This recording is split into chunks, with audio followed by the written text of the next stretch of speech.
nossa aula anterior, no módulo 6, nós classificamos os fenômenos geológicos em atuais e pretéritos. Os atuais, por sua vez, podem ser compreendidos de duas maneiras, os ordinários e os extraordinários. Os extraordinários são catastróficos.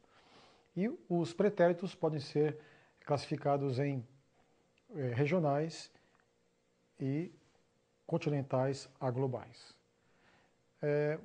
Nossa finalidade no módulo 7 é entender melhor os fenômenos geológicos globais. Mas para entendê-los, a história realmente geológica do passado, ela não começa aqui. Praticamente, ela começa fora da Terra. Vamos analisar aqui, nessa figura tão ilustrativa, o nosso sistema solar.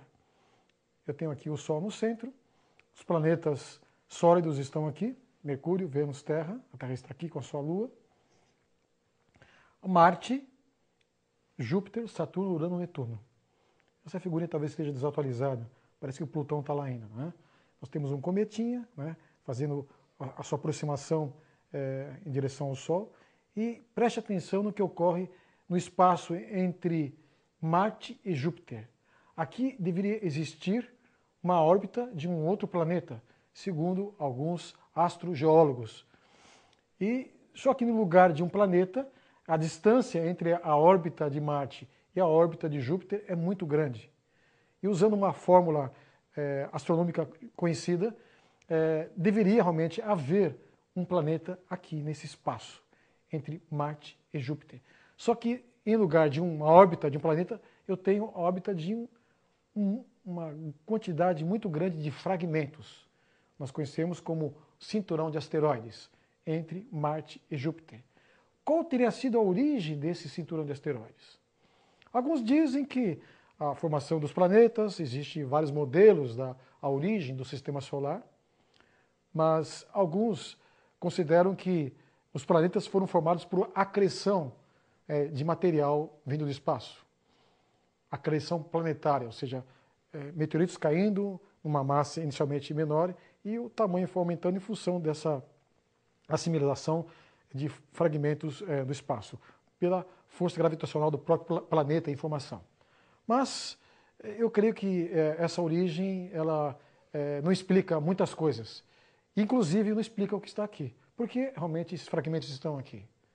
Então, a outra explicação, que ela não é assim tão valorizada por boa parte dos astrônomos, mas para mim ela é muito mais lógica.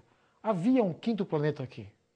Então, de alguma forma, esse planeta explodiu, seus fragmentos foram lançados para todo o sistema solar, nós vamos encontrar evidências disso, em todo o sistema solar, e o que sobrou da parte central desse quinto planeta, entre Marte e Júpiter, acabou realmente constituindo o próprio cinturão de asteroides. Vamos então ver alguns detalhes dessa possível história do sistema solar que teria afetado a Terra. Então imagine essa chuva de asteroides a partir dessa região atingindo todo o sistema solar. Muitos deles atingiram o Sol, certamente, deveriam ter atingido Mercúrio, Vênus, a Terra, a própria Lua, Marte, Júpiter, Saturno, Urano, Netuno, inclusive os anéis que existem em Saturno, talvez sejam oriundos de fragmentos dessa explosão. E alguns satélites naturais desses planetas também, certamente, foram formados a partir de fragmentos vindos dessa região aqui. Eu não vou encontrar marcas de impactos em Júpiter, nem Saturno, nem Urano, nem Netuno. Por quê? Porque são superfícies gasosas que, de alguma forma, se caiu algum objeto, algum asteroide, essas nuvens de gases, certamente, em pouco tempo, você não veria mais nada na superfície. Não deixaram marcas definitivas, né? Bem, vamos entender um pouco melhor isso. Nesse sistema regular, que é o próprio Sol, nós vemos algumas órbitas um pouquinho irregulares e nós vemos realmente essa grande quantidade de material aqui, o cinturão de asteroides. Eu diria que isso seria uma irregularidade. E quem sabe alguns cometas mesmo teriam sua origem a partir dessa explosão. As partes mais periféricas desse quinto planeta teriam ido para mais longe e, de alguma forma, elas ainda estão suscetíveis à ação gravitacional do Sol e, de tempos em tempos, elas se aproximam, esses corpos, os cometas, da nossa estrela, que é o próprio Sol. Bem, alguns, então, dizem que essa história que eu contei rapidamente, essa explosão desse quinto planeta, chamam de o grande bombardeamento. Né? Para entendermos um pouquinho melhor, então imagine um planeta, um quinto planeta, né? Inclusive não teria, na minha visão, essa questão da formação por acreção planetária. Eu tenho dificuldade para entender esses mecanismos. Eu creio que esse planeta tinha a superfície bem lisinha. Né? Posteriormente ele se explodiu por algum motivo, né? Por ter ultrapassado o limite de Roche por aproximação de algum outro corpo celeste ou coisa parecida. E realmente os fragmentos provenientes dessa explosão, eles atingiram todo o sistema solar. E nós temos aqui uma ilustração um pouco melhor desse cinturão ocupando esse espaço entre Marte, né, e Júpiter. Okay? Note que a própria órbita de Júpiter contém também asteroides em grande quantidade, caminham juntos na mesma órbita de Júpiter. Então, dá para entendermos o alcance dos fragmentos dessa explosão. Além de atingir com todo o sistema solar, acabou se concentrando na região onde ele estava realmente situado, né, que seria a própria órbita dele, e também acabou sendo acumulado aqui na órbita de Júpiter, devido à sua força gravitacional maior, seu tamanho. Júpiter é muito grande. Então, eu creio que esse grande bombardeamento é a explicação mais lógica para entendermos a origem do cinturão de asteroides e a origem das grandes crateras de impacto que estão por toda a parte no sistema solar. Então, uma imagem aqui hipotética, você está vendo, a Terra está distante, então em algum planeta, algum satélite de algum planeta do sistema solar estão caindo meteoritos gigantescos. Aqui existe a borda de um meteorito maior que atingiu essa região no passado, um menor está atingindo e alguns pequenos aqui também. Então, isso é facilmente verificável e nós vamos ver realmente que as marcas estão por toda parte. Começando pelo Mercúrio. Olhem só uma foto da superfície de Mercúrio. Olha só as crateras. Está repleto de crateras, inclusive uma sobreposta à outra. Algumas grandes, gigantescas, algumas menores, mas é como se fosse um queijo suíço, cheio de estruturas de impacto. Então, certamente, isso ocorreu no passado. Hoje, eventualmente, um ou outro pode ser atraído por Mercúrio e atingir a sua superfície, mas isso realmente se refere ao grande bombardeamento. Vamos para Vênus. Vênus, embora tenha uma superfície invisível, né, porque uma camada de CO2 cobre muito espessa a superfície de Vênus, você não consegue ver realmente a sua crosta, né? Alguns tipos de sondagens, de sondas, melhor dizendo, espaciais, elas penetram realmente com os seus raios e conseguem mapear a superfície de Vênus. Nós temos aqui crateras imensas, enormes, né? Evidenciando também que os impactos atingiram o planeta de Vênus. Nós temos aqui Marte. Marte está repleto de crateras de impacto. Isso aqui é uma foto tirada bem próximo, crateras de todos os tamanhos, e parece que em alguns lugares dá até a impressão que tem água, né, escoando. Mas como ter água em Marte? A água não existe no estado líquido em Marte, ou no estado em vapor gasoso, ou no estado sólido. A pressão atmosférica de Marte não permite que a água exista no estado líquido. Mas tenta imaginar alguns cometas ou alguns asteroides com muita água atingindo Marte e, no momento, num ambiente restrito, com pressões mais altas e uma atmosfera, eu diria, efêmera na região, permitindo a água no estado líquido fazer um percurso e depois realmente evaporar. Né?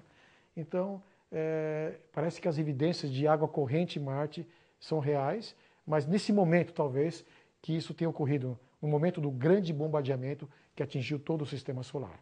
Essa imagem aqui, à esquerda, um mapa mais detalhado das crateras que podem ser realmente observadas e caracterizadas em Marte.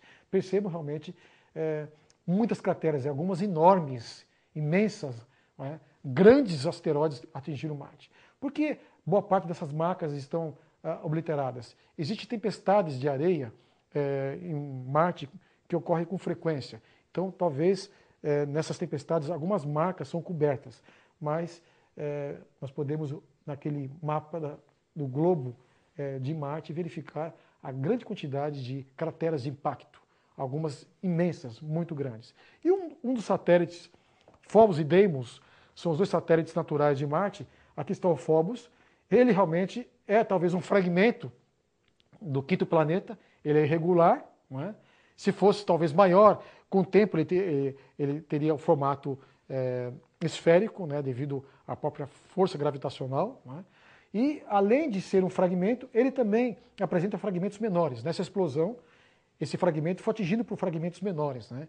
Então isso fica claro em Phobos, um satélite de Marte. Então nós vamos encontrar evidências desse grande bombardeamento por toda a parte no Sistema Solar. Vamos para Júpiter. Júpiter, quem sabe teria uma superfície diferente dessa. Quem sabe tem um núcleo instável que permite a circulação dessa camada gasosa em grandes tempestades que acompanham praticamente, seriam perpendiculares ao seu próprio eixo. Então, talvez, por ocasião do grande bombardeamento, a superfície, essas nuvens gasosas adquiriram novos formatos. Não é? E não deixaram marcas, porque são gases em movimentação, né? Então não deixaram marcas. Mas vamos ver alguns satélites de Júpiter que têm a superfície sólida. Vamos ver se existem marcas de crateras. Aqui está Calisto. Olha só o tamanho desse impacto, essa estrutura maior. E vários menores. Se você olhar com atenção, você vai encontrar fragmentos de todos os tamanhos. E quem sabe esse grande obliterou alguns outros menores que estavam aqui.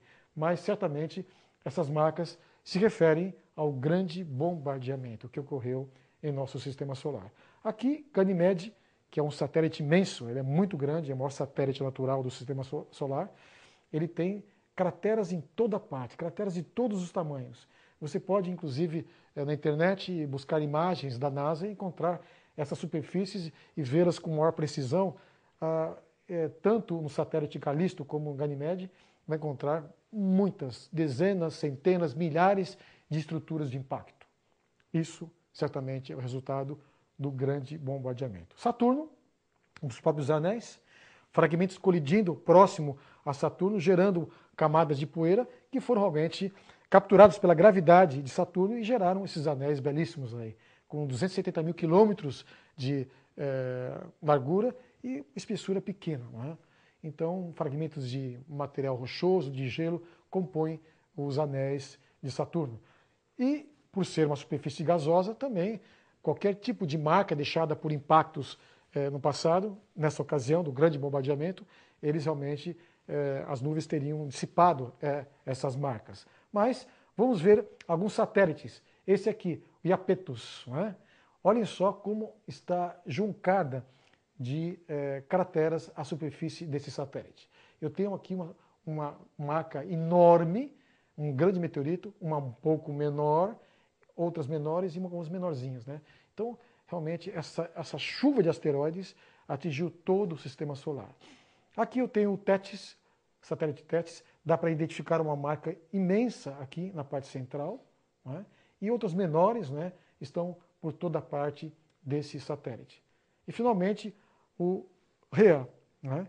Você vai encontrar marcas, muitas marcas sobrepostas, circulares, são crateras de impacto. Ou seja, você percebe então que todo o Sistema Solar foi abalado por essa chuva de asteroides. E a nossa Lua, nosso satélite natural? Realmente repleto de estruturas de impacto. Né? Esse satélite realmente foi castigado por meteoritos. Inclusive, essas partes mais escuras, manchas escuras, são corpos maiores, asteroides imensos, que ao atingirem a superfície da Lua, eles derreteram o material rochoso da própria Lua. Esse material líquido, como se fosse uma lava, né, ao se resfriar, adquiriu uma coloração diferente das demais partes da Lua. Então você vê crateras menores e a coloração clara, cinza clara, permanece. E quando você realmente vê a parte escura, é a mesma rocha, só que ela se derreteu, ela fundiu, e depois ela se resfria e forma alguns minerais diferentes, dão essa coloração escura. Mas olha o tamanho dessa estrutura. Algumas delas têm 1.200 quilômetros de diâmetro. É uma coisa realmente monstruosa. E alguns menores. E alguns resolveram catalogar. Aquelas que são passíveis de serem identificadas inteirinhas, que não foram realmente obliteradas por outras, ou obliteraram outras, né, até, eu consigo encontrar bem definido em torno de 1.200 crateras. Mas certamente, considerando a superposição, são milhares de crateras de impacto na Lua. Agora a pergunta que eu faço. Quem você acha que atraiu esses asteroides para a superfície da Lua? Será que foi ela mesma? Não. A força gravitacional da Terra é que atraiu esses corpos. E eles, na passagem, indo em direção à Terra, a Lua estava realmente no caminho, nesse percurso, e ela foi atingida. Então, se esperaria encontrar na Terra muito mais evidências de impacto do que na própria Lua. Okay? Mas antes de chegarmos na Terra, vamos ver a Lua. Olhem só, você tem aqui crateras imensas, superpostas, né? E mostrando que isso ocorreu não muito tempo atrás. Né? A própria espessura da poeira lunar mostra que esse evento ocorreu de maneira muito rápida, né? E não vinha ocorrendo há muito tempo também, porque você não teria uma espessura de poeira lunar muito maior do que aquela verificada, inclusive in situ, in loco, por aqueles que foram realmente à Lua nas expedições americanas que levaram realmente o homem à Lua. Então, certamente existem milhares de crateras na Lua, de todos os tamanhos. Inclusive, algumas meteoritos, ao caírem, atingirem a Lua, eles ejetaram fragmentos que saíram da órbita da Lua e chegaram à Terra.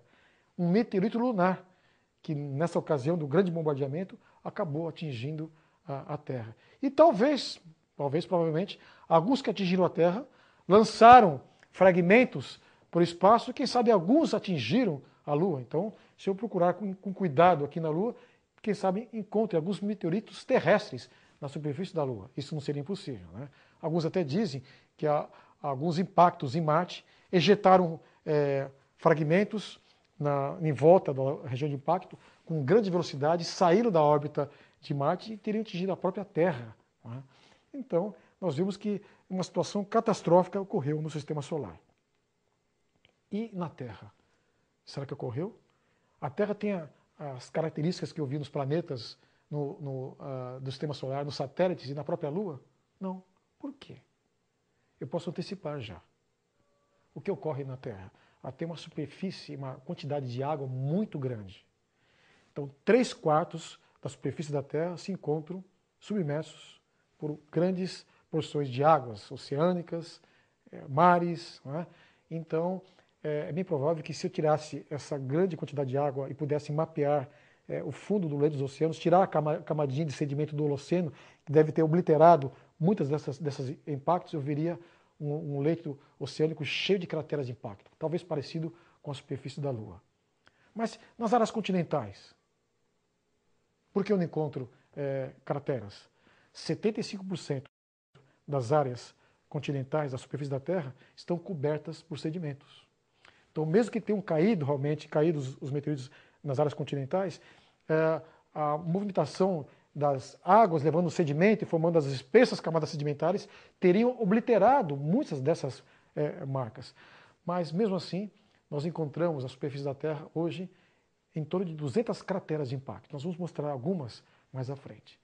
Mas qual teriam sido os efeitos na Terra? Início da fase mais tumultuada da breve história de nosso planeta. Quando então se manifestam os fenômenos geológicos globais. Então, toda essa história trágica nós classificamos como eventos geológicos regionais e continentais. Esses eventos, de alguma forma, eles são iniciados, desencadeados por por esse grande bombardeamento. A história geológica passa a ter muito mais significado aqui na Terra quando olhamos esse contexto do sistema solar. Então, o que inicia os fenômenos geológicos globais são os próprios impactos meteoríticos, que é um fenômeno geológico global. Nós vamos encontrar evidências de impacto em toda a superfície da Terra. E, em seguida, em decorrência desses impactos meteoríticos, outros se sucedem, outros são desencadeados. Por exemplo, tectônica de placas, vulcanismo fissural. O próximo, gigantescos tsunamis certamente se formaram. Não é? Você, nesse momento, deve lembrar do filme que você assistiu na aula anterior, no final da aula anterior. Procure ter isso em mente e você vai entender que faz sentido, a partir de impactos, não apenas um, vários impactos meteoríticos, eu ter realmente o Pangeia se fragmentando, se separando, a Terra se abrindo em fissuras e saindo grandes quantidades de lava. Se esse meteorito cair realmente em áreas marinhas, certamente ondas gigantescas se formaram, tsunamis com centenas de metros de altura, quem sabe quilômetros se formaram. E o que ocorreu com a vida que havia na superfície da Terra? Certamente houve mortandade em massa. E, finalmente, todo esse material se movimentando para lá e para cá gerou grande parte das camadas sedimentares fossilíferas que compõem o éon fanerozoico. Okay? Então, eu creio que essa visão nos permite entender o que foram os fenômenos geológicos globais que ocorreram na Terra. Né? Então, iniciamos com o primeiro deles, aquele realmente que seria a chave para entender todo esse panorama catastrófico que ocorreu na Terra no passado. Né? Impactos meteoríticos. Então, pense um pouquinho naquele filme que você assistiu e você vai ter uma ideia um pouco melhor do que ocorreu no passado. O filme mostrou o impacto ocorrendo nos dias atuais, com as cordilheiras sendo afetadas, as cidades, né? Mas imagine isso num outro contexto, lá atrás. Um outro contexto que nós iremos esclarecer um pouquinho mais qual foi esse contexto passado. Bem, eu tenho um vislumbre, né? Você viu algo parecido, aqui está apenas uma imagem, sem movimento, mas foi algo terrível. Se hoje qualquer movimento tectônico, as placas se movimentando alguns metros, geram terremotos e maremotos violentíssimos, imagine os terremotos e os maremotos oriundos de impactos meteoríticos. Além dos efeitos diretos do impacto, os efeitos secundários na forma de terremotos e maremotos foram incrivelmente catastróficos. É bom realmente ter essa visão. Mas quais seriam os efeitos desse impacto que são visíveis hoje?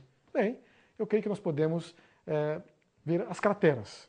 Da mesma forma que existem crateras em Mercúrio, em Vênus, em Marte, nos satélites de Júpiter, Saturno, mesmo Urano e Netuno, nós vamos encontrar na Terra também.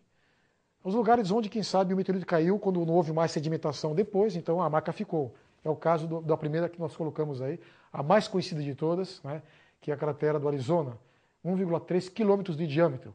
Estive pessoalmente nessa cratera e não há dúvidas hoje que aí realmente é o resultado, é uma cicatriz, é um astroblema. Um astroblema é um termo usado mostrando que é um problema oriundo por asteroides, né?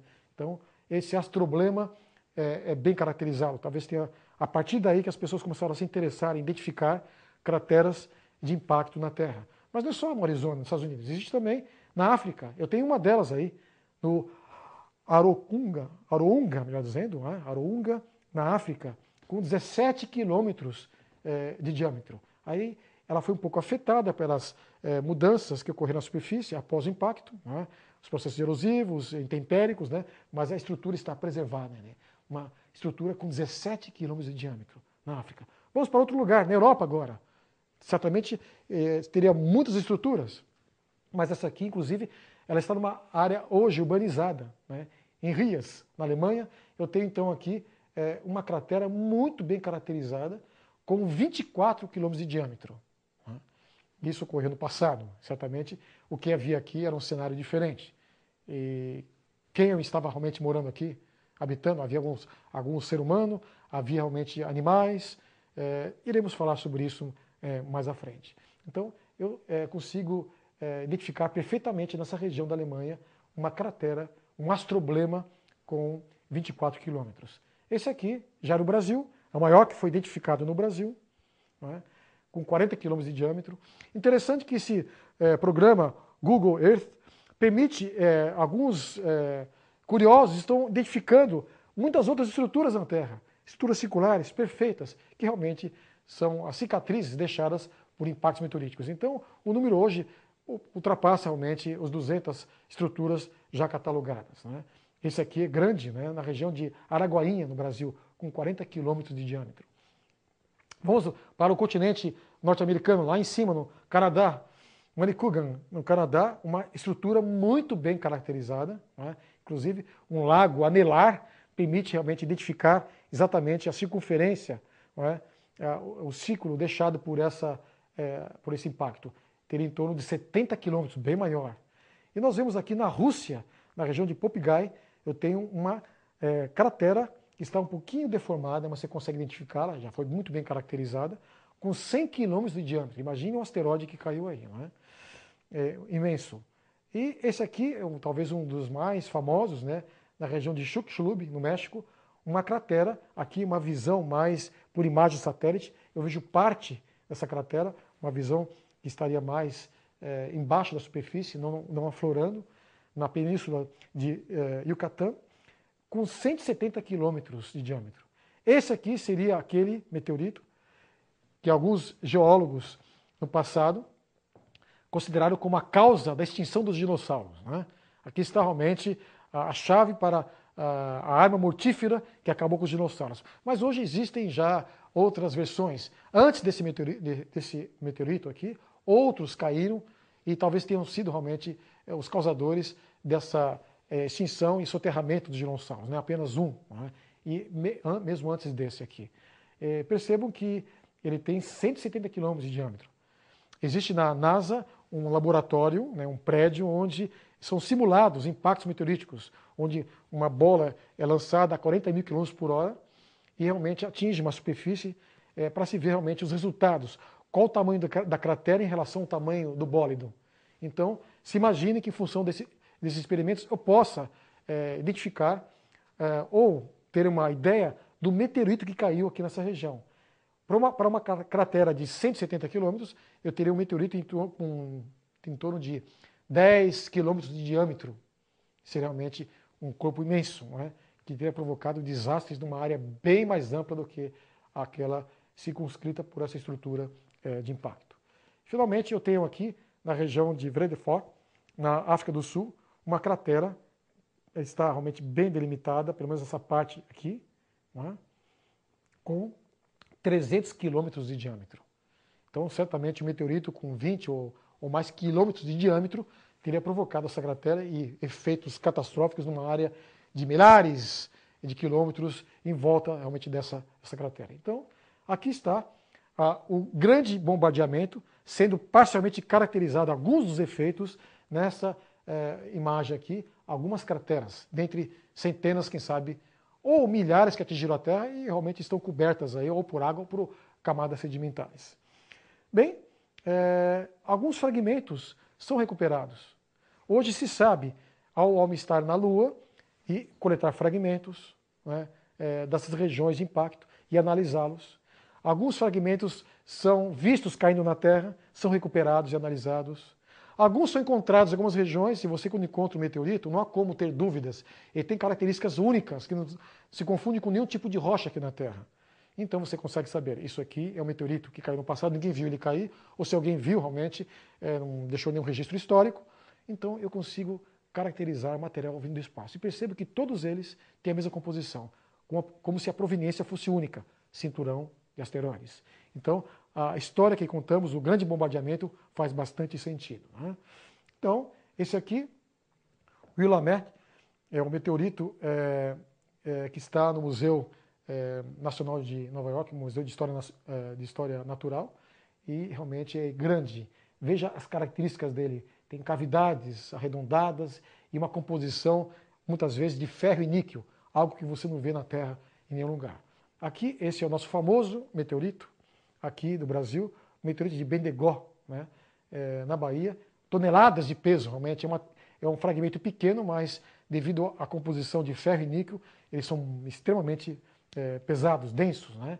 E aqui, ao analisarmos realmente fragmentos menores e os tipos de mineral, esse aqui é um tipo de cristalização que é específica de meteoritos como esse, meteoritos metálicos. Então, eu não vou encontrar esse tipo de configuração mineral, né, esse tipo de estrutura que vocês estão vendo aqui, em rochas aqui na Terra. Então, isso certamente é material vindo do espaço. Então, isso está muito bem caracterizado, não há dúvidas a respeito. Vestígios outros de explosões, além desses mostrados, como se o meteorito cai na Terra, o que acontece? Ele libera uma quantidade extrema de energia, calor, não é?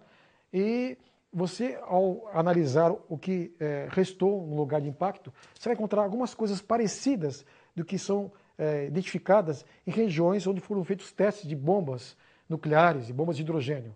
Você tem a formação de algumas coisas onde deveria se encontrar em um local onde houve liberação de quantidades imensas de energia, né, e pressão. Então, nós vamos ver aqui, por exemplo, nos locais de impacto, grãos de quartzo fraturados em vários sentidos. Isso ocorre em regiões de impacto ou onde foram feitos testes nucleares. Microdiamantes, pressões e temperaturas altíssimas e acabam formando realmente microdiamantes devido à liberação de grandes quantidades de pressão e temperatura.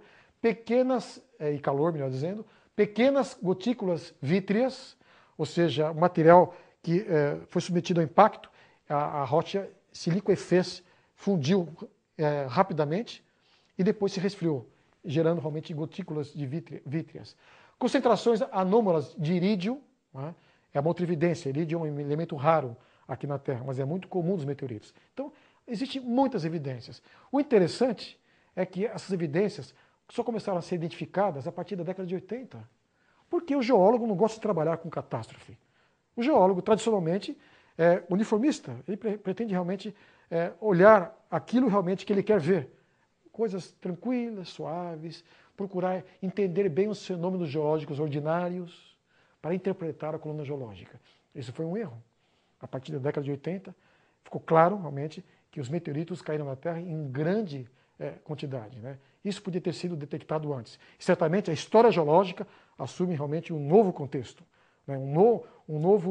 Eu diria, uma nova história, que muitas vezes deve ter sido ignorada não por falta de dados, mas por uma visão, eu diria, dogmática de alguém que não pensa em catástrofe quando olha para a coluna geológica. Muito bem. Os tempos envolvidos. Né? Se ocorre um impacto, quais os tempos envolvidos?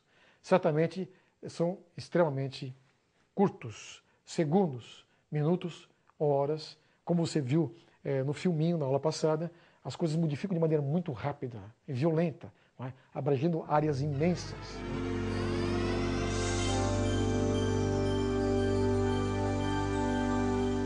Se no passado muitos meteoritos atingiram a superfície da Terra, por que a superfície da Lua apresenta crateras de impacto maiores e muito mais abundantes? Bem, eu creio que antes de entrarmos no próximo tema, vale a pena realmente responder essa interessante pergunta. Bem, a Lua ela não tem realmente água, não é? Já comentamos alguma coisa a respeito. Então, de alguma forma, caiu um meteorito na Lua, um asteroide na Lua. O local realmente da queda deixa suas marcas, fragmentos de poeira sobe, demora um tempinho para descer e sedimentar, não é? E aquela marca fica lá. Não há nenhum movimento de água ou para cobrir ou para movimentar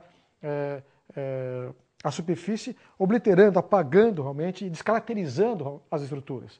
Já a Terra, a água é o agente aqui na superfície da Terra que fez com que as crateras fossem cobertas ou modificadas ou alteradas.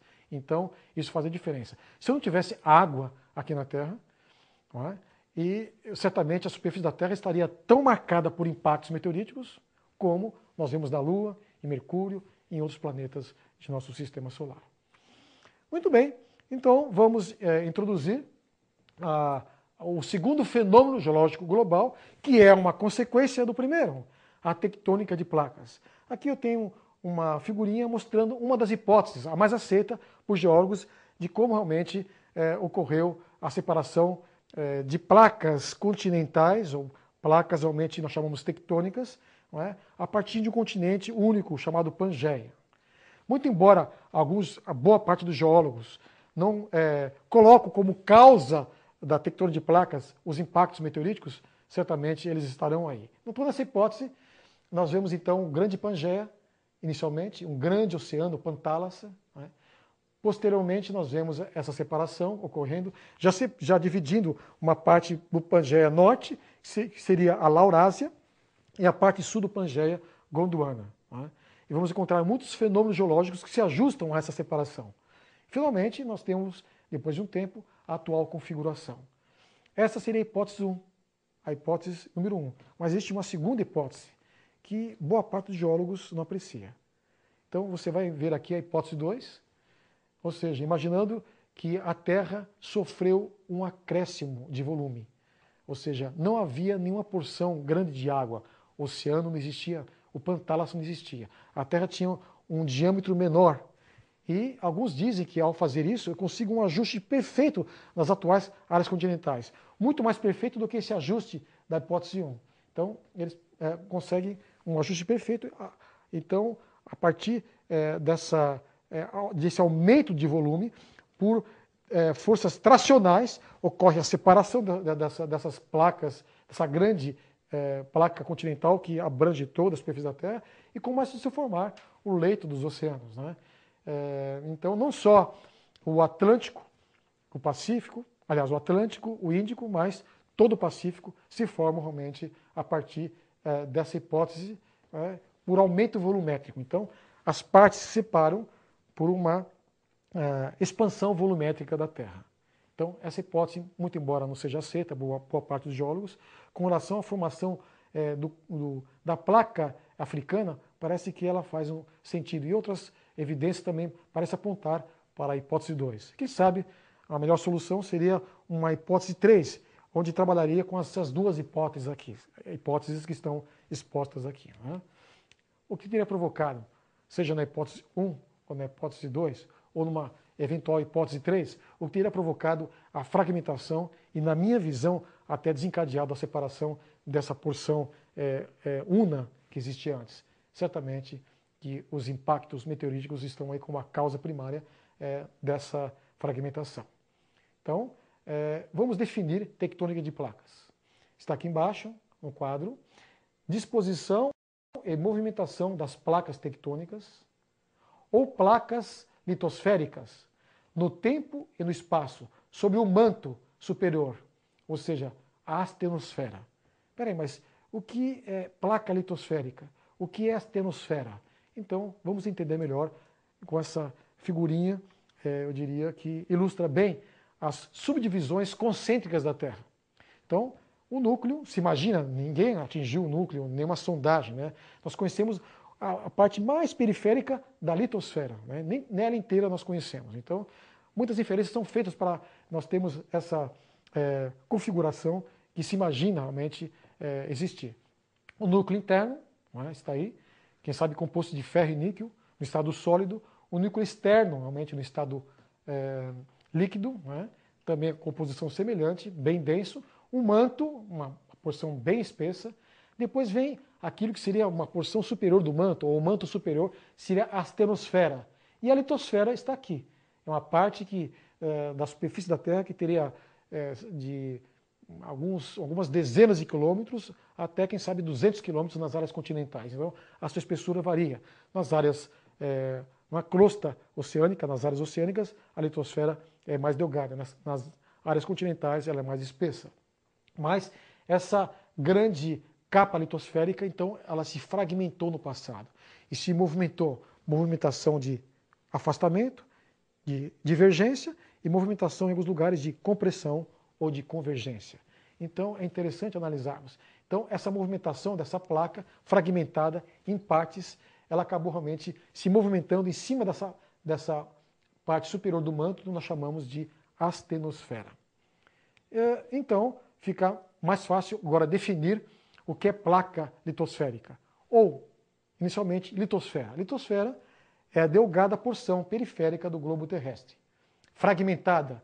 Cada fragmento corresponde então a uma placa litosférica ou placa tectônica. Então, eu creio que ficou claro o significado de tectônica de placas, ou seja, essas placas constituem então um modelo que explica essas placas se movimentando, gerando realmente modificações na superfície da Terra. Okay? E aqui eu tenho uma configuração num mapa com as grandes placas litosféricas da superfície da Terra. Note então aqui, a placa africana era delimitada não só pela área continental, mas por metade, né, a metade oeste do Oceano Atlântico e metade leste do Oceano Índico. Então, a grande placa africana. Interessante que na interface entre a área continental e a área oceânica, seja em direção ao Atlântico ou em direção ao Índico, realmente não tem fenômenos expressivos ou problemáticos para nós hoje, não é?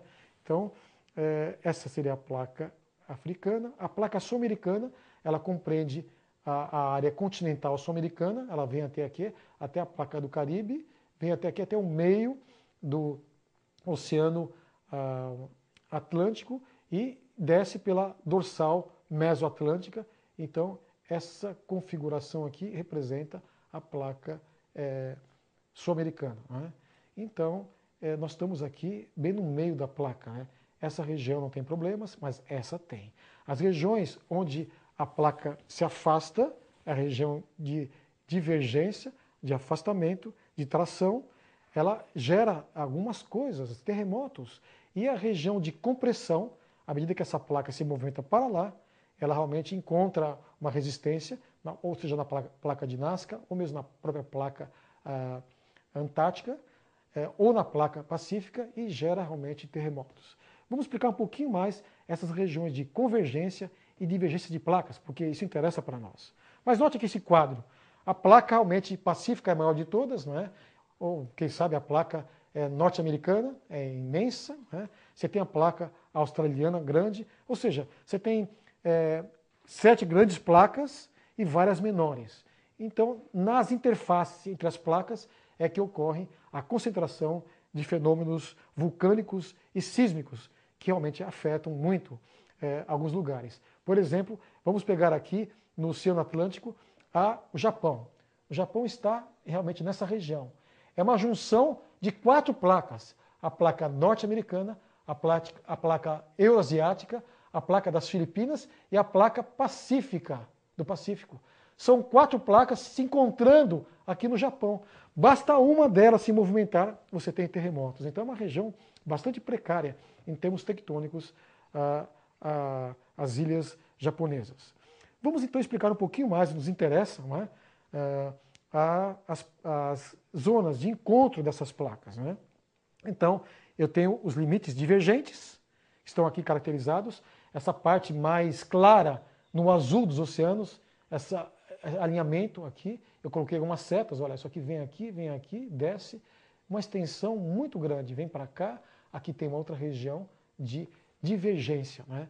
Então, se eu somar todos alinhamentos aqui, né, todos, parece que eles ocorrem de maneira contínua, eu tenho as cordilheiras mesoceânicas, sistema de geofissuras extensas e contínuas, por onde saiu a lava, realmente, que ocupou o espaço hoje, que seria o próprio leito dos oceanos.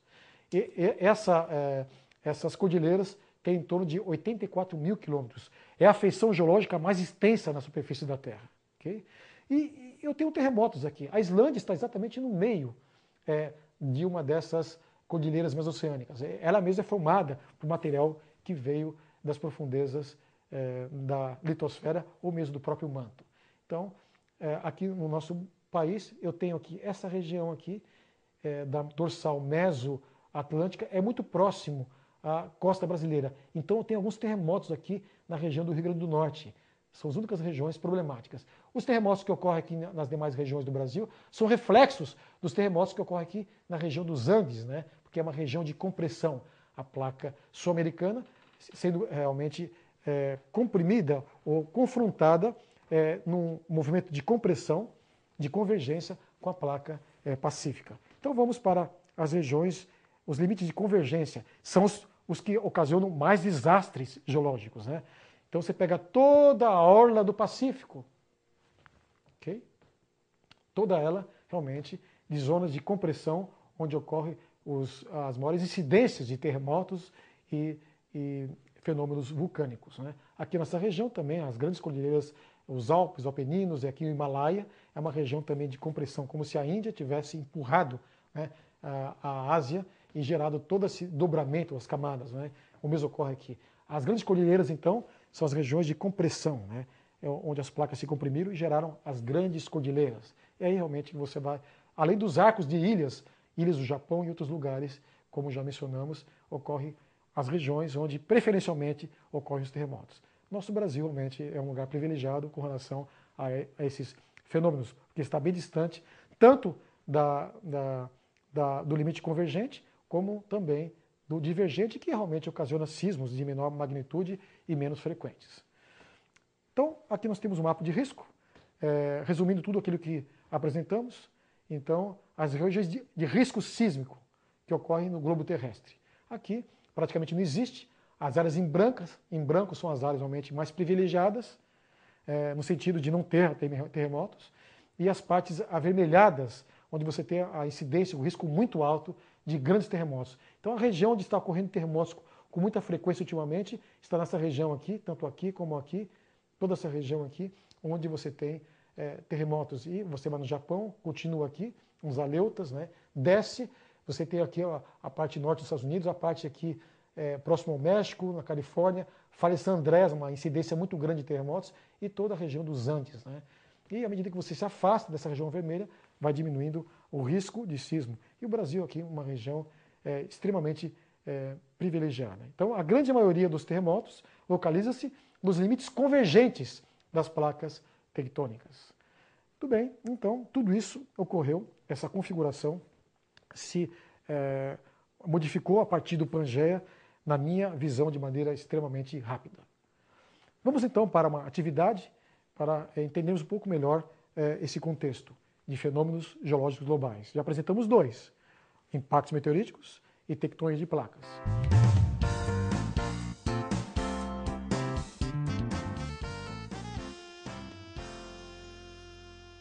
Considerando-se a possibilidade da intensa e frequente movimentação das placas tectônicas no passado, muitíssimo superior às atuais taxas, ou seja, as placas continuam se movimentando hoje, mas a poucos centímetros por ano. Tente reconstruir mentalmente os efeitos catastróficos dos terremotos e maremotos do passado.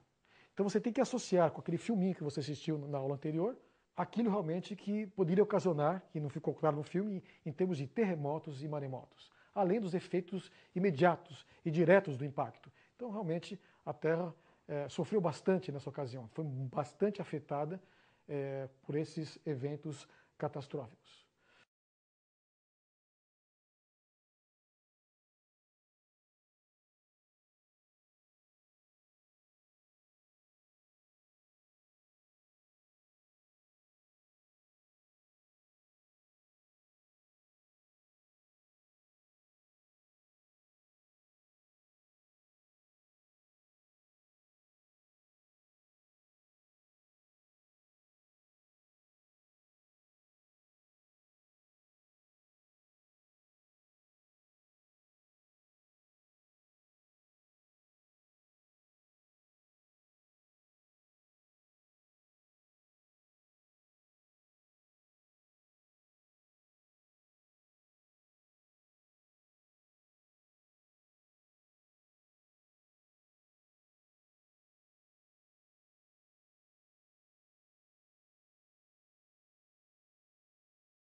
Vamos então para o terceiro fenômeno.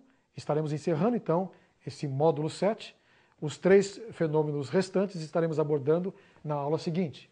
Vulcanismo fissural. Aí é minha praia, né? Isso aqui realmente reflete a minha experiência pessoal como cientista. Eu dediquei boa parte da minha vida, 12 anos, estudando esse tipo de vulcanismo fissural. Voltando então àquela... eu exemplifiquei os fenômenos geológicos continentais e globais com essa figurinha. Estamos retornando, né, para explicar um pouco melhor, vale a pena. Né? Essas figurinhas aqui, geométricas, irregulares e avermelhadas, são os platôs oceânicos e continentais, ou seja, províncias continentais e oceânicas, colossais volumes de lava extravasados por geofissuras. Então percebam que eu tenho esse panorama aqui, e não está ainda colocado aqui a província atlântica e também a província do Oceano Índico, né? Mostrando que esse vulcanismo fissural ele abrangeu boa parte da superfície da Terra. Bem, aqui eu tenho a província do Oceano Atlântico. A área, 106.460.000 km². E, certamente, o vulcanismo fissural envolve a província do Oceano Índico também, que não está desenhada. É só continuar e ocupar toda essa área azul com essa cor vermelha. Então, e parte também do Pacífico. Uma área imensa. Né? Isso certamente ocorreu no passado e, na minha visão, de maneira muito rápida. Então, esse vulcanismo fissural está associado à tectônica de placas. Aqui existe uma setinha mostrando que, inicialmente, esse branco aqui estava unido com esse. A América do Sul estava unida com a África. E, a partir do momento que houve a separação, a lava foi saindo e ocupando espaço e gerando, por acreção lateral, o próprio assoalho do Oceano Atlântico. Então, esse vulcanismo fissural está diretamente vinculado à tectônica de placas. Mas, por sua vez, também está vinculado aos impactos meteoríticos. Perceba, então, a interligação dos 3 fenômenos. Vê os impactos, vê os meteoritos e realmente fragmenta o Pangeia. Essas fissuras, elas se separam. Ao separarem o material que sai de baixo, inicialmente grande quantidade de água sai, muita água jorra. Se sabe que o manto está repleto de água, na forma de composição de alguns minerais. Havendo liberação de tensão, fissuras atingindo o manto, essa água é liberada em grande quantidade. Ou seja, essa água em potencial que existe no manto é muito superior, quem sabe milhares de vezes, a água que eu tenho na superfície da Terra hoje, toda a água que eu tenho na superfície da Terra. Então, quando os impactos provocaram essas fissuras, elas se abriram e a água jorrou do manto em grande quantidade. Em seguida, as rochas que estavam lá, a temperaturas altíssimas, que podiam estar já fundidas, mas a pressão não permitia, com a liberação de tensões provocadas por essas fissuras que atingiram o manto. Então eu tenho, em seguida, depois que a água sai, eu tenho uma quantidade grande de lava que sai por fissuras. Eu não vejo isso hoje. A lava sai por alguns condutos pontuais, geram vulcões. Agora, no passado, fissuras imensas liberaram quantidades fabulosas de material magmático, lava vulcânica. Né? Então, isso realmente é fantástico, né? E ocorreu no passado. E eu estou agora colocando uma setinha, exatamente de todo esse panorama catastrófico. Eu tive a oportunidade de conhecer aquilo que nós chamamos de formação Serra Geral. Uma área de 1.200.000 km². Qualquer tipo de fenômeno vulcânico que ocorre hoje, se continuar ocorrendo, seja nas Filipinas, seja nos Estados Unidos, o Vesúvio, ou Etna na Europa, se esses vulcões continuarem erupcionando durante os próximos 200 milhões de anos, eu não vou ter formação de províncias tão amplas como essa que estão aqui caracterizadas. Então, uma delas é a formação Serra Geral. Calculando o volume de lava compreendido pela formação Serra Geral, eu atinjo a cifra de 750 mil quilômetros cúbicos de lava. Isso não está ocorrendo em nenhum lugar do mundo hoje. Então, alguma coisa ocorreu no passado, impactos meteoríticos, tectônica de placas e vulcanismo fissural, que não ocorre hoje. E se o mundo continuar nos próximos 1 bilhão de anos, não vai ocorrer. Alguma coisa única ocorreu no passado, e de maneira rápida. Isso está claro pela geologia, não é? Vamos, então, colocar a fonte. De onde veio, então, esses colossais volumes de lava, ou magma, né, que penetraram por essas fissuras, saíram realmente do manto e atingiram a superfície da Terra. Então, eu tenho aqui uma figurinha cortando realmente o centro da Terra, vê nessa fatia aqui a região, um perfil, a região de onde sai o magma basáltico e acaba realmente atingindo a superfície, né? É como se eu tivesse a formação aqui do Oceano Atlântico. A placa, vamos imaginar a placa africana aqui e a placa sul-americana aqui. À medida que vai se afastando, o material vindo, magma, vai ocupando espaço, se resfriando rapidamente por causa da presença da água e vai formando realmente uma crosta rígida de basalto, né? E aqui, onde está a Cordilheira dos Andes, eu teria então aqui essa região onde a placa pacífica entra embaixo da placa africana. Então eu posso até usar esse esqueminha para explicar aquilo que nós vimos em planta, né? Aqui tem esse mesmo fenômeno visto realmente em perfil. Ok? Eu vou usar daqui para frente, nos dados que serão levantados, que foram já levantados a respeito da formação Serra Geral, vou extrair dos trabalhos de Souza Júnior, que dedicou realmente 13 anos ao estudo dessas rochas, de 1982 a 1995. Então, o seu trabalho de mestrado intitulado Feições litoestruturais de interesse geológico, geotécnico em maciços basálticos, em 1986. E um trabalho posterior, mais específico, de um tipo específico de basalto que ocorre em regiões inundadas, que certamente ocorreu em áreas continentais, que ao mesmo tempo que as lavas corriam pela superfície das áreas continentais, águas marinhas, né, realmente ocuparam, ou águas continentais essa região, e havia um processo de rápido resfriamento dessa lava submersa. Certamente, esse tipo de rocha, chamado entablamento, deve ocorrer também no leito dos oceanos Atlântico, Índico e parte do Pacífico. Então, o entablamento é essa rocha basáltica resfriada rapidamente em ambiente submerso. O entablamento em derrames basálticos da Bacia do Paraná, aspectos genéticos e caracterização geotécnica, um trabalho realmente defendido em 1992. Então, tanto o mestrado como o doutorado, os trabalhos de Souza Júnior propiciam dados muito interessantes para realmente fortalecer essa ideia catastrófica que ocorreu na Terra no passado, nesse caso especificamente ligado ao vulcanismo fissural. Hoje, já alguns cientistas falam que alguns desses derrames de lava, esses platôs continentais, estão diretamente ligados a impactos meteoríticos. Então, os três fenômenos estão intimamente ligados. Tectônica de placas, por sua vez, resultado de impactos meteoríticos, e que, por sua vez, abriu espaço, essas placas tectônicas, os limites entre elas, as fissuras formadas entre elas, a lava saiu em grande quantidade no passado. Okay? Então, aqui, visitando a usina hidrelétrica de Porto Primavera, por ocasião da sua construção. Aqui eu tenho basalto, aqui 2 pessoas, serve de escala para você ter uma ideia das dimensões do afloramento. E aqui você pode notar uma rocha em cima, a formação, o grupo Bauru, aqui em cima, praticamente, uma rocha sedimentar em cima do basalto. Ao você olhar os contatos aqui, entre essa rocha ígnea, lava solidificada, e a rocha que vem logo acima, você vê que esse contato não tem tempo entre uma rocha e outra. Não existe paleossolo ou características que possibilitem você interpretar que esse derrame de lava, na hora que escoou, ficou muito tempo exposto antes de vir esse material sedimentar. E aqui existe uma estrutura muito interessante. Preste bem atenção, ela ocorre aqui, vindo para cá, ela ocorre aqui também, chama-se junta falha.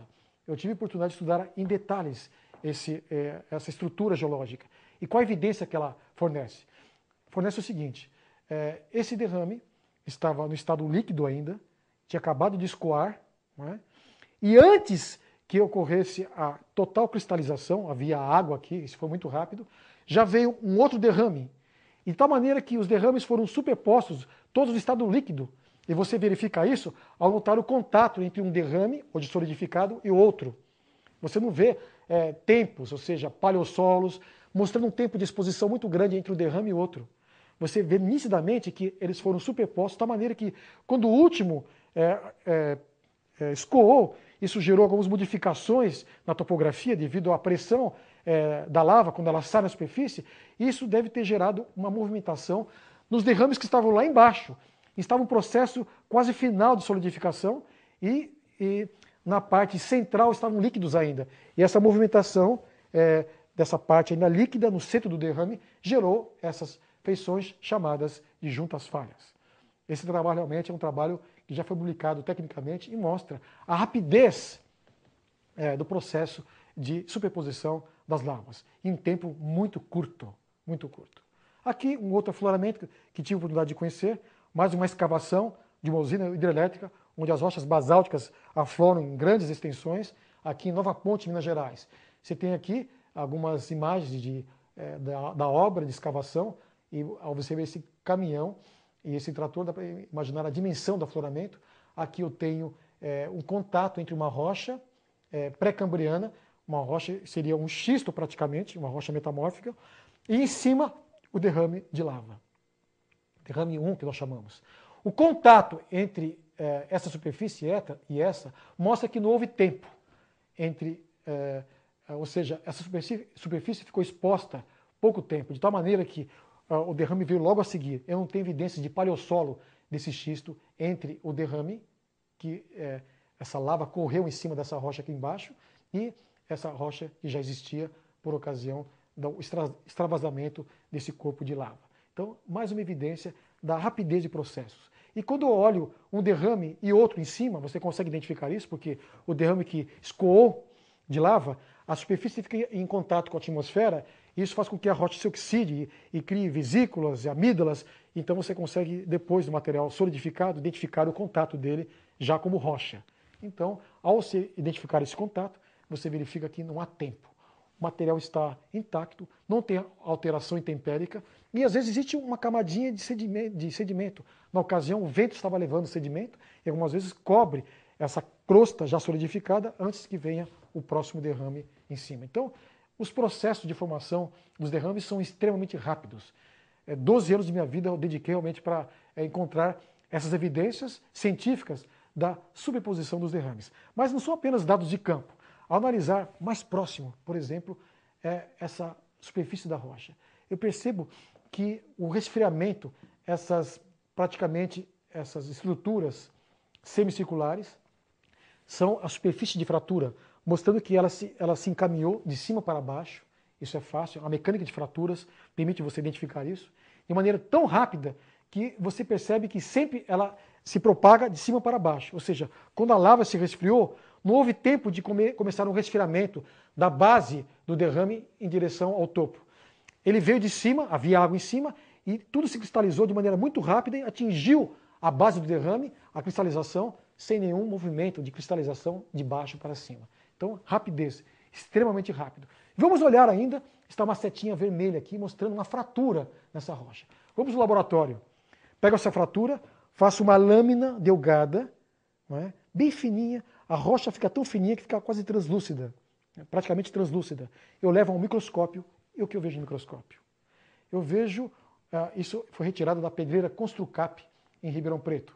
A anterior também, na região aqui de São Paulo. Eu vejo que essa fissura ela tem alguns minerais de origem hidrotermal, mostrando que essa fissura ela foi preenchida e cristalizada com a rocha embaixo da água. Trabalhos feitos nesse sentido de maneira minuciosa mostram realmente que essa rocha se cristalizou embaixo d'água. E aqui, essa fissura mostra que os minerais que estão aqui no centro e próximo aqui é uma paragênese mineralógica de minerais hidrotermais, mostrando que esses derrames se solidificaram embaixo d'água de maneira extremamente rápida. Aqui eu vou estar no afloramento e analisar a mineralogia, novamente os pequenos cristais com matéria vítrea envolvendo esses cristais mostram, são evidências do rápido resfriamento, fraturamento bastante intenso, denso dessa rocha. Não é? E interessante quando comparação da formação Serra Geral com a Islândia, eu fico realmente surpreso, porque eu vejo que a rocha é a mesma. E na Islândia houve um caso documentado em que o entablamento, esse tipo de rocha que eu estudei aqui, e ocorre na Islândia, não é? Eu estou aqui, e aqui está um amigo que me mandou essa foto lá da Islândia. Nós temos aqui a mesma rocha. e algumas rochas que foram analisadas de maneira detalhada na Islândia, se verificou a formação dela em semanas. Ou seja, em poucas semanas, alguns dias, em 1 ou 2 semanas, esse pacote já teria se cristalizado. Confirmando os estudos feitos aqui no Brasil com a formação Serra Geral. Tempo de cristalização, semanas. Aqui, em visita aos derrames Rio Columbia, no estado de Washington, o mesmo tipo de rocha eu encontrei lá, eu encontro aqui no Brasil, na formação Serra Geral, em Jaú. Aqui nos Estados Unidos, Grupo Rio Columbia, são a abreviação GRC, no estado de Washington, e aqui a formação Serra Geral, na cidade de Jaú. Praticamente a mesma rocha, mesma composição química, mineralógica, mostrando que o que ocorreu na Islândia ocorreu aqui no Brasil e ocorreu nos Estados Unidos. Ou seja, a superposição desses derrames demorou alguns dias ou semanas no máximo. Eventos rápidos. Só que os derrames estudados aqui no Brasil, todo aquele pacote da formação Serra Geral, a geologia diz que demorou 10 milhões de anos, 5 a 10 milhões de anos. O que eu vejo, meus estudos científicos, campo, extrapolando isso até o sistema solar, você tem essa visão geral, você verifica que isso realmente, certamente, durou pouco tempo. No caso, poucas semanas. Ao concluirmos, então, nós já podemos antever o que ocorreu. Além desses 3 impactos meteoríticos, tectônica de placas e vulcanismo basáltico fissural, vocês vão perceber que outros fenômenos globais podem ser incluídos nesse contexto, dando um panorama catastrófico muito rápido, eventos rápidos que ocorreram lá atrás, na história geológica da Terra, não há muito tempo atrás. Não é? Então, para onde as evidências apontam? Ao analisar, então, os 3 fenômenos, impactos meteoríticos, tectônica de placas, vulcanismo fissural, eu vejo que eles correspondem a eventos geológicos globais, catastróficos, interligados, que se desenvolveram no passado de maneira muito rápida, minutos, horas, dias, semanas. Então, não há como realmente ir para o campo, identificar períodos longos de tempo. Percebo que essa conclusão, esses resultados destoam daquilo que nós vimos na datação radiométrica. Então, quando eu pego a coluna geológica, eu vejo uma superposição de camadas, com fósseis, etc. E tudo bem, isso vou ao campo, encontro, consigo realmente correlacionar essas rochas com tal unidade do quadro padrão, mas os tempos considerados, milhões de anos, não se ajustam àquilo que o campo me mostra, as evidências de campo, de laboratório e assim por diante. Na ocasião, onde estavam ocorrendo os impactos, vulcanismo, e as placas separando, terremotos, maremotos violentíssimos, o que aconteceu com os seres vivos que estavam aqui na Terra? Mas existiam seres vivos? Certamente que sim. Nós iremos mostrar isso. Será que eles viram isso? Os dinossauros que estavam aqui viram? Não só os dinossauros viram, outros também estavam aqui e viram isso. Mas o que aconteceu? Eles também foram acometidos por lavas vulcânicas? Sim. E foram soterrados por elas. Né? E caíram os meteoritos também. E o que aconteceu com os meteoritos que caíram realmente na superfície dos oceanos e mares primitivos? Geraram ondas gigantescas. Eu tenho aqui o dinossauro surfando pela primeira e última vez aqui. Não é? Uma onda gigantesca, quem sabe com quilômetros de altura. Mas como eu posso caracterizar isso? Realmente ocorreu isso? Eu tenho certeza. Na próxima aula nós iremos abordar isso no contexto do 8º módulo de nossa série de estudos sobre a controvérsia criacionismo versus evolucionismo.